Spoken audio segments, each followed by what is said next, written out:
Weird Tales, March 1923. Volume 1, Issue 1. The Ghoul and the Corpse by G.A. Wells.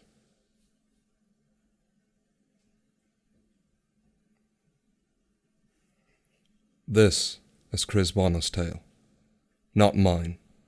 Please remember that. I positively will not stand sponsor for it. I used to have a deal of faith in Chris Bonner's veracity, but that is a thing of the past. He is a liar without conscience. I as good as told him so to his face. I wonder what kind of fool he thinks I am. Attend now, and you shall hear that remarkable tale he told me. It was, and is, a lie. I shall always think so.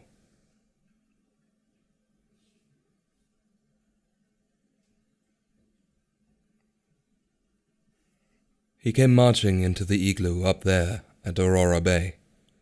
That is in Alaska, you know, on the Arctic Sea.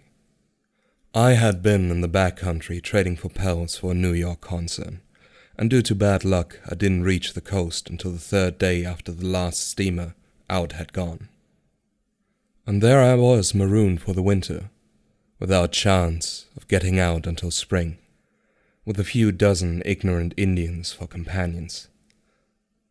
Thank heaven I had plenty of white man's grub in tins.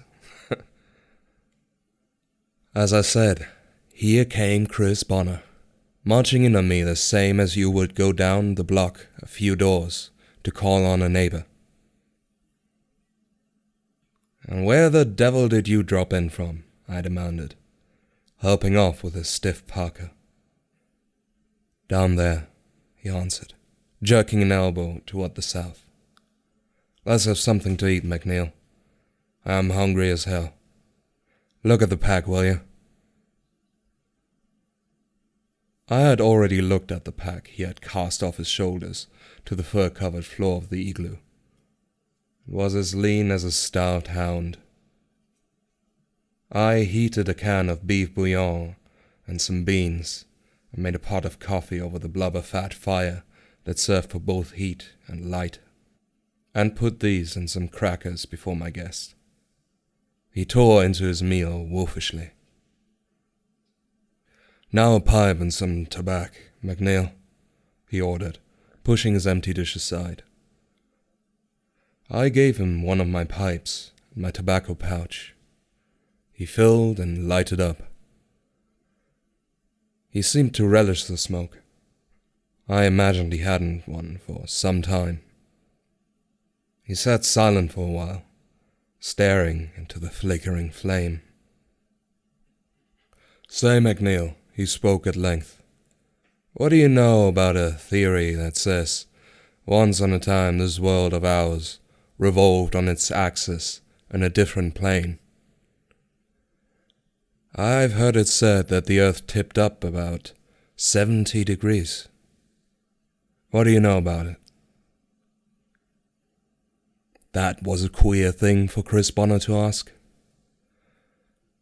He was a Simon Pure prospector, and I had never known him to get far away from the subject of mining and prospecting. He had been hunting gold from Panama to the Arctic Circle for the past 30 years. "No more than you do, probably," I answered his question. "I've heard of that theory, too. I'd say it is any man's guess." "This theory holds that the North Pole used to be where the equator is now," he said. "Do you believe that?" "I don't know anything about it, Chris," I replied. "But I do know that they have found things up this way that are now generally recognized as being peculiarly tropical in nature." "What, for instance?" "Palms and ferns, a species of parrot, saber-toothed tigers, and also mastodons, members of the elephant family.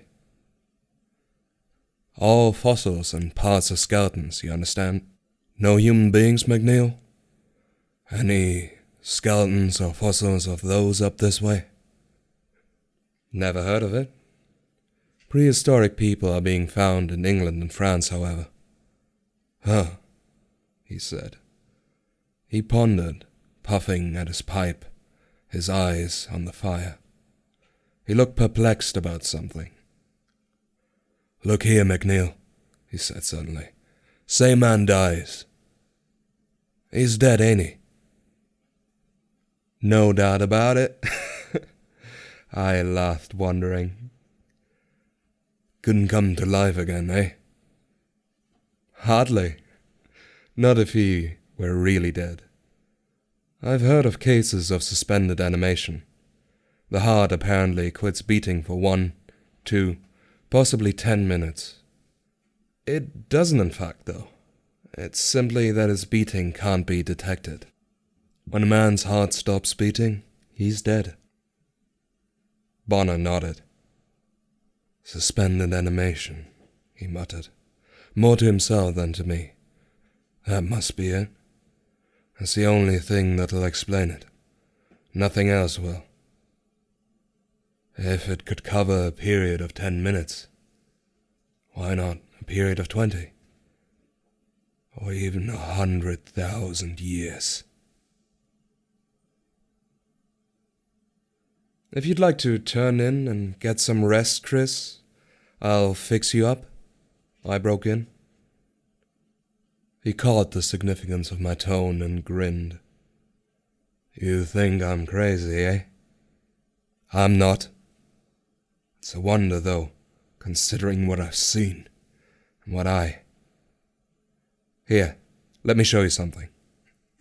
He thrust a hand into his lean pack and brought forth an object that at first glance I thought to be a butcher's knife. He handed it to me, and I at once saw that it was not a butcher's knife, as I knew such knives. It was a curious sort of knife, and one for which a collector of antique would have paid good money. It was a very dark color, almost black, corroded. It seemed to me as if it had lain for a long time in a damp cellar. It was in one piece, the handle about 5 inches long, and the blade perhaps 10 inches. Both edges of the blade were sharp, and the end was pointed like a dagger, and it certainly wasn't steel. I scratched one side of the blade with my thumbnail and exposed a creamy yellow under the veneer of black. Part of that's blood you scraped away, McNeil. Now, what's that knife made of? I examined the yellow spot closely. The knife was made of ivory, not the kind of ivory I was acquainted with, however. It was very much coarser grain than any ivory I had ever seen. That came out of a mastodon's tusk, McNeil, Bonner said. I looked at him. He was nodding seriously. He apparently believed what he said at any rate. Nice curio, Chris, I commented, handing the thing back to him. Heirloom, no doubt. Picked it up in one of the Indian villages, eh? He did not speak at once. He sat puffing, looking at the fire. Once he puckered his brows in a deep frown. I waited. I've been prospecting as usual, he said at length. Down there around the headquarters of the Tukavuk. It's an awful place. Nobody ever goes there. The Indians tell me the spirits of the dead live there. I can believe it. It's an ideal place for imps and devils. I was right through the heart of it. I believe I'm the first. No matter how I got there, I came up from the south last summer. You see, I had an idea there was gold in that country. The place where I finally settled down was in a little valley on one of the branches of the Tukavuk, between 2 ranges of hills running from 500 to maybe 3,000 feet high. Messy-looking place, it was. all littered up, as if the Lord had a few sizable chunks of stuff left over and just threw him down there to be out of the way. But the gold was there. I could almost smell it. I'd been getting some mighty nice color in my pan. That's what made me decide to stay there. I got there about the middle of July, and I spent the rest of the summer sinking holes in the edge of the creek and along the benches above. What I found indicated there was a mighty rich vein of the yellow metal thereabouts, with one end of it laying in a pocket of the stuff. If I could locate that pocket, I thought, I'd have the United States Treasury backed off the map. But I wasn't able to run the pocket down by taking bearings from my holes, because the holes didn't line up in any particular direction. What with my interest in trying to get a line on that pocket, I didn't notice that the season was getting late. But I'd brought in enough grub to last the winter through, so that didn't matter. Just the same, it was up to me to get some sort of shelter over my head. So I hustled up a one-room shack about 12 by 12. I cut from timbers on the slopes with my hand axe. Nothing fancy, but tight enough. I put a fireplace and cut and stacked a lot of wood outside. That done, winter was on me. I simply couldn't resist the temptation to have one more try at finding the pocket that spewed the yellow metal all around there. As I said, I got no information from the hole sunk, and was pure guesswork. I guessed I'd find my pocket on the side of a certain hill, about 200 feet above creek level. A glacier flowed down the side of that hill through a little gully. My idea was that the ice ground away at the pocket and brought the metal down to the creek, and the creek scattered it. This theory was borne out to some extent by the fact that my best showings of color always came from a point a little below the conjunction of the creek and glacier. It was snowing the morning I took my pan and shovel and started up the side of the hill, keeping to the edge of the glacier. It wasn't much of a glacier for size, say, about 15 feet wide. I could see it winding up the side of the hill until it went out of sight, through a cleft about 1,000 feet up, fed by a lake up there, probably. I had climbed the hill, maybe 100 feet, following the edge of the glacier, when I caught the sight of a dark blotch in the edge of the ice. It was about 2 feet under the surface. I brushed away the film of snow to have a look. The ice was as clear as crystal, of a blue color. And what do you think, McNeil?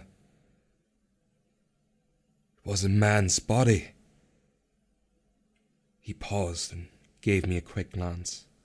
He wanted to see how I took that, I presumed. The body of a man, he went on, and the queerest looking man I ever saw in my life. He was lying on his belly, and I didn't get a look at the front of him just then.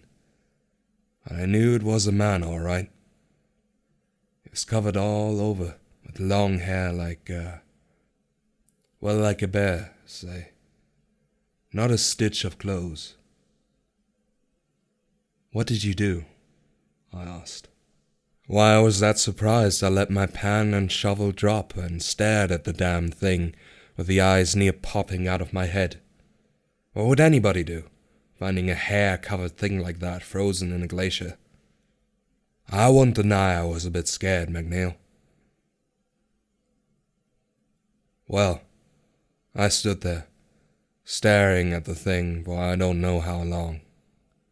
It didn't occur to me, then, to ask myself how the thing got there. Certainly, the idea of fossils or prehistoric men didn't enter my head. I didn't think much about anything. I just stood there, gaping. You know me, McNeil. I guess I'm pretty soft-hearted in some respects. I'd stopped to bury a dead dog I found in the road. I knew I wouldn't rest easy until I cut that thing out of the glacier and given it a decent burial. Moreover, I didn't want it, or I'd be seeing it when I went to work on that hillside in the spring. And it would surely be there in the spring, because I imagined that glacier didn't move an inch a year. So I went back to the shack and got my axe, and with none too good a heart for the job, turned to and made the chips fly. It took me about 3 hours to get the thing out of the glacier. You see, as I came down to it, I went slow. I don't care to hack even a dead man. Say, McNeil, can you imagine what it meant to me, digging a corpse out of a glacier down there on the side of a hill in that devil-ridden country? No, you can't, and that's the truth. You'd have to go through it to know. It was hell. I don't want any more of it in mine, nor what followed either. What was that?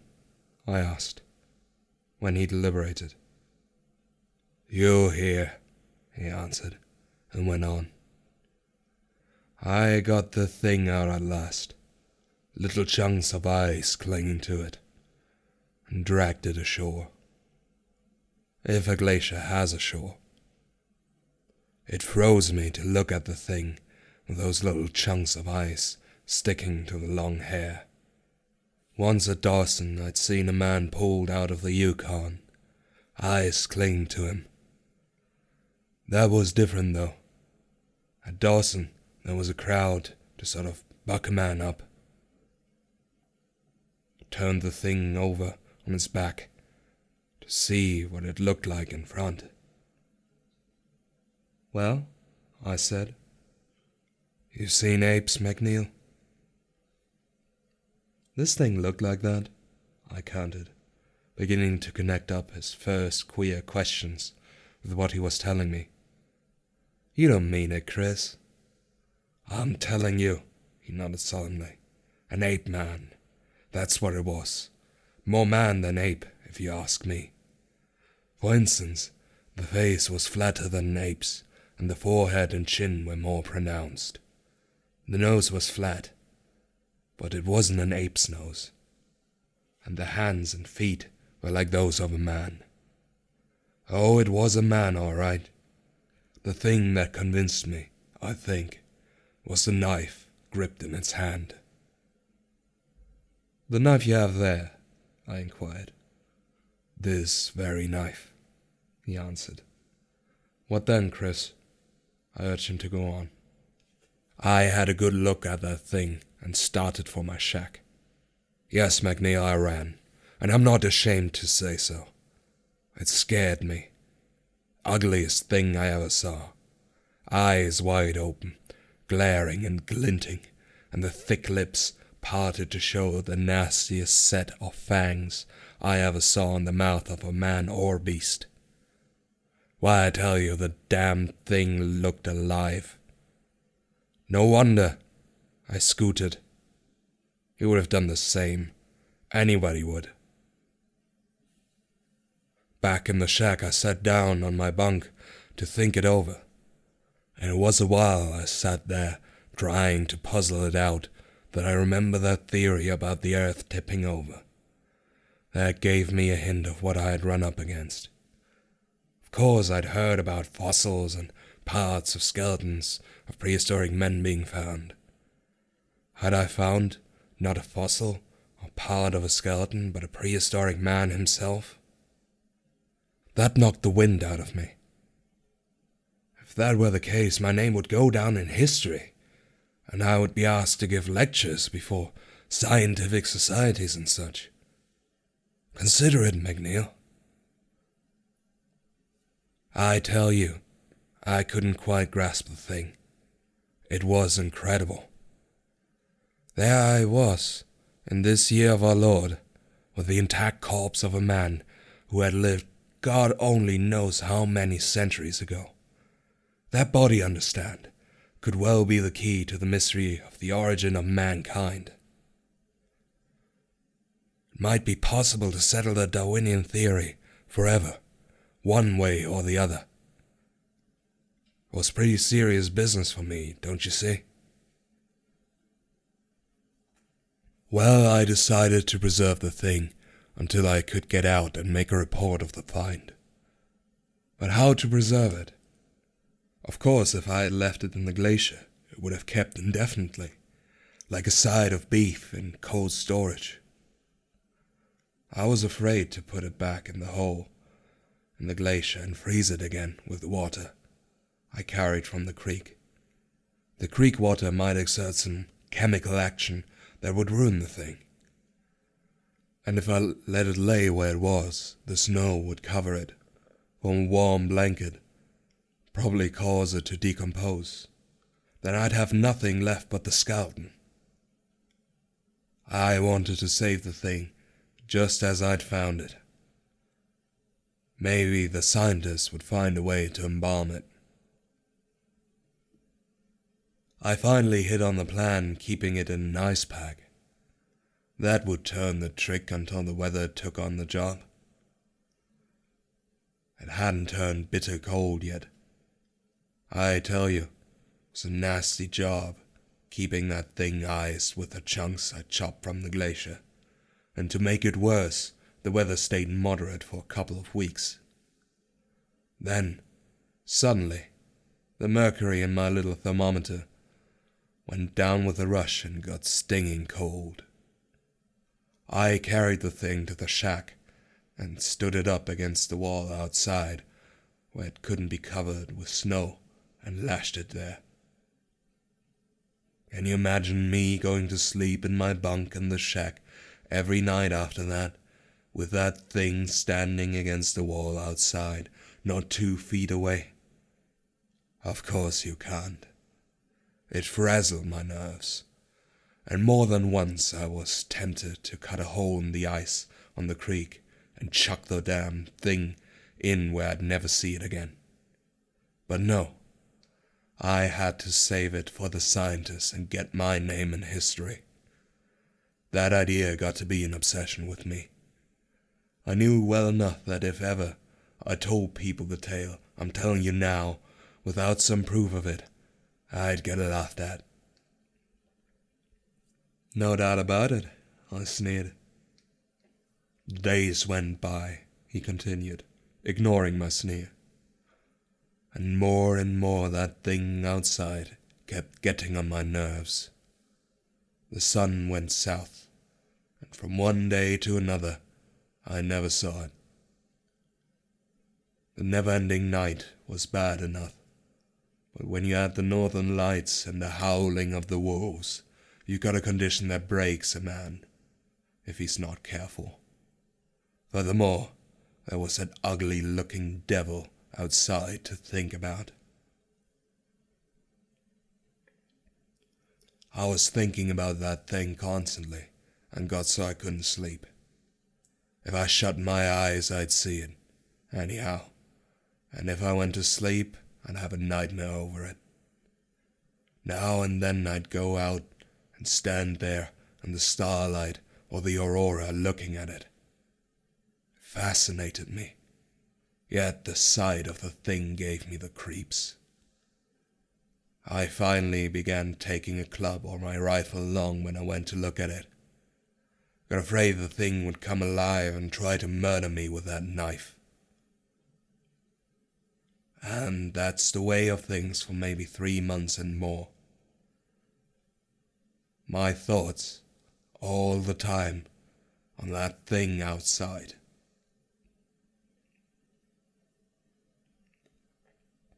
Well, that couldn't go on, you know. One morning I woke up with the worst headache a man ever had. I thought my head would split wide open. My blood was like molten iron flowing through my veins. I knew what it was. Fever. I had thought and worried about that thing outside until it got me, and I was in for a brainstorm. I was weak as a cat, but managed to build up a good fire and pack my bunk with all the blankets and furs I had and crawl in. I only hoped I wouldn't freeze to death when the fire went out. I no sooner got all set in the bunk than things let go. I went completely off. I can't say positively what happened for a few days after that. Seems like I remember, though, periods when I was semi-rational. I think once I got up to put more wood on the fire. Another time I saw that thing standing in the doorway, grinning at me like the devil it was. I shot at it with my rifle and later found the bullet in the door. My shooting couldn't have been a delusion at any rate, but the door was still fastened against the wolves and there was no tracks in the snow outside. Bonner paused to light his pipe and then went on. I don't know exactly how long I was out of my head. I'd wound my watch before I crawled into the bunk the first time, and I half remember I wound it again when I got up to put wood on the fire. And it was pretty well run down. It goes 40 hours without winding, yet when my head cleared, it had stopped. I must have been off my nut for about 4 days. Well, you can lay your bottom dollar I'd had enough of prehistoric men hanging around the shack by that time. Let the scientists be damned. I was determined to get rid of that thing the quickest way possible. The quickest way, I thought, would be to get the corpse warm so it would decompose rapidly. Then I'd put it outside where the wolves and ravens would pick the bones clean. The scientists would have to be satisfied with the skeleton. So I made a big fire in the fireplace and got the shack good and hot. Then went out and brought in the corpse. I got sick at the stomach on that job, but that was the only way. I didn't have the heart to leave the thing outside and build a fire over it out there. I try to respect the dead, even if the corpse is that of a man who had been dead several thousand years and looked more like an animal than a human being. I laid the thing on the floor before the fireplace, then sat down on the bunk to wait. I watched it pretty close, because, being dead so long, I thought when it got warm and started to decompose, it would go like butter. Didn't want the shack to be all smelled up with the stink of it. Probably half an hour went by. Then, all of a sudden, I saw the thing quiver. Your brainstorm returning, I interposed. Wait, said Bonner sharply. It quivered. Not much, but enough to notice. That sort of got me. Then, I reasoned, that thing thawing out like that would naturally quiver a little. Maybe another 15 or 20 minutes passed. Then, one of the legs moved. Jerked, sort of. Startled me. Remember, there I was down there in those hills, alone with that thing. I was pretty susceptible to weird influences, understand? Anyhow, the leg moved and it sat up and asked for a drink of water. I could not help putting in. Bonner continued, paying no attention to my sarcasm. He seemed to be talking aloud to himself. I watched it like a hawk for some time after that. Then, As I didn't see it move anymore, I stepped outside to get some more wood for the fire and pull a few good breaths of cold air into my lungs. That shack was like the inside of an oven. When I went in again, I saw the damn thing had turned on its back. Turned over on its back, I say. And there was a change in the eyes, too. They had a half-awake sort of look in them. A more alive look, understand? And breathing. Yes, sir, breathing. Why the thing didn't see me when I came in and shut the door, I don't know. But apparently it didn't. And believe me or not, the hand that had held the knife was open, and the knife was lying on the floor apart from the body. Crazy. I tell you no. I was as sane as I am now. I tell you I saw these things with my own 2 eyes. Saw them just as plain as I see you now. I see you don't believe me, McNeil. Oh well, I don't blame you. I hardly believe it myself sometimes. He uttered a little laugh. But there it was, just as I'm telling you. And I was that gone when I saw the thing had turned over on its back that I dropped the wood I had in my arm. The crash of it on the floor brought the thing to its feet on the jump. You needn't look at me like that.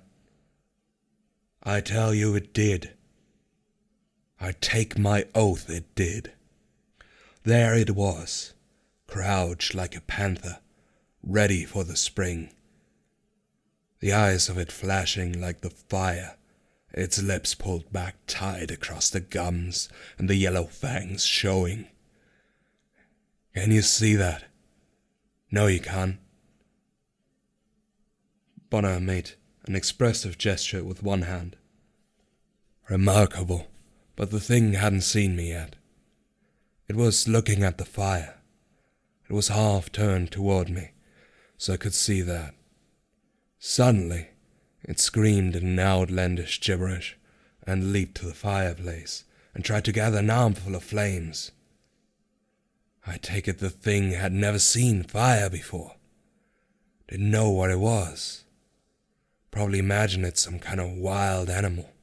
Naturally, the only thing it got out of that play was burned arms and hands, and the long hair sizzled and curled. It leaped back with a snarl, spitting that funny gibberish. Talk, I guess it was. It came from way down in the belly, and sounded like pigs grunting.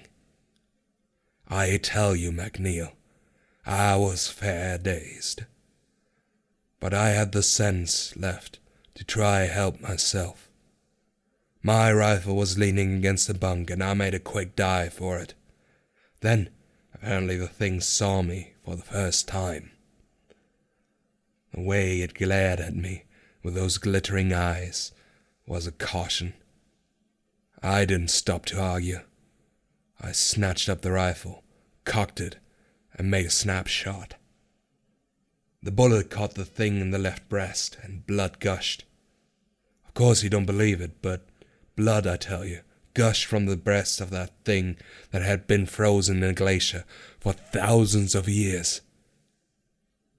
Well, here it came like a cyclone. I didn't have time to shoot again. That thing smelled like carrion, almost strangled me. Maybe you know how the cage of a wild animal stinks if it ain't cleaned out for a week or two. This thing smelled like that, only worse. I can smell it yet. Lord. Bonner wrinkled his nose and shivered. But there we were at grips, the thing making those belly noises, smelling like 1,000 garbage piles. It had the strength of 10 men. I sensed that. It jerked the rifle from me and bent the barrel of it double with a twist of the wrists. The barrel of a .38 caliber Winchester rifle. Bent it as easy as you or I would bend a piece of copper wire. Then we were at it, fighting like a couple of wild cats all over the shack. I'm no slouch of a man myself, McNeil, when it comes to rough and tumble, but that thing handled me like a baby. I could see my finish. We threshed about the floor, me fighting like a devil, it fighting like 40 devils. We kicked into the fire and out again, and scattered live coals all over the place, and the shack took fire. I was just about gone when my hand accidentally fell on the handle of the knife the thing had dropped on the floor. I hung onto it and poked away at the thing, for all I was worth, driving the bait clean up the hill with every punch. That knife, I broke in. This knife, answered Bonner. There's the dried blood on it yet, but I think it was really the bullet that did the work. Must have cut an artery. Anyhow, the blood kept gushing out of the thing's breast. It got on my hands and made 'em slippery. I knew the thing couldn't pour out blood like that and keep going. That's what put the heart in me to keep on fighting. And, as I say, I think it was the bullet that did the work in the long run. A lucky shot. Otherwise I wouldn't be here now. I felt the thing sagging, going limp in my hands, and its grip began to relax. I saw my chance and put up a knee and broke the grip and kicked it away. It staggered around a moment or two, clutching its breast with its bloody paws, gnashing its fangs and glaring murder at me. Then it crashed down to the floor and fell smack into the flames. I saw plain enough that there was no chance of saving the shack, so I snatched up what I could lay my hands on, in the way of food and clothing and blankets, and tore out. I don't remember putting the knife in my pocket, but that's where I found it later. The shack burned down to nothing, and that thing burned with it. Probably not a bone of it left. The scientists were out of luck, and the mystery of mankind would remain unsolved. I didn't stop to investigate, of course. My job was to make tracks. I knew about this village and came on. How I got here, I don't know.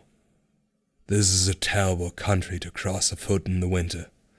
I turned my 10 huskies adrift to shift for themselves when I reached the valley where all this happened.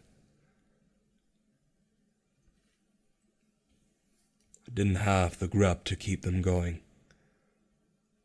I had to walk here. And that's all, McNeil. You can say what you please. I know what I saw with my own eyes, and you can't change my mind about it.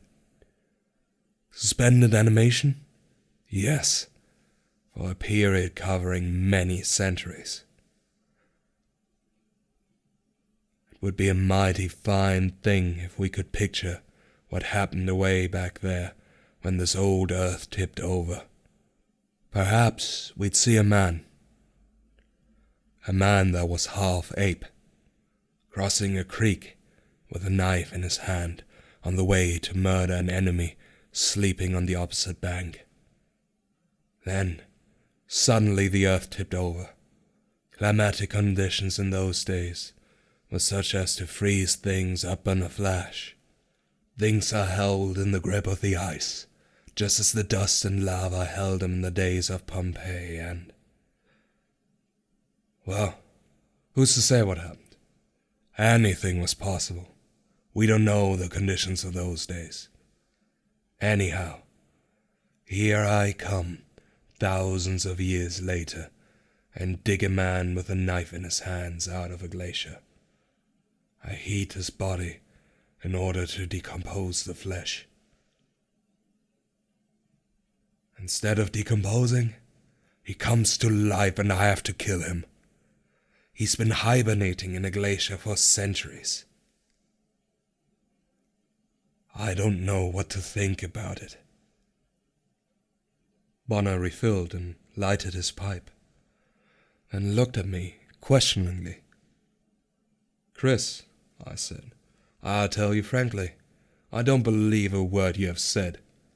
You tell me you were out of your head for a few days. That accounts for it.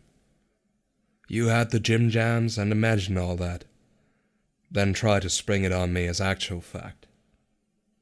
He looked hurt. He looked at the knife in his hands steadily for several long moments, then thrust it toward me, his eyes boring into mine. Then, where in hell, he demanded, did I get this knife?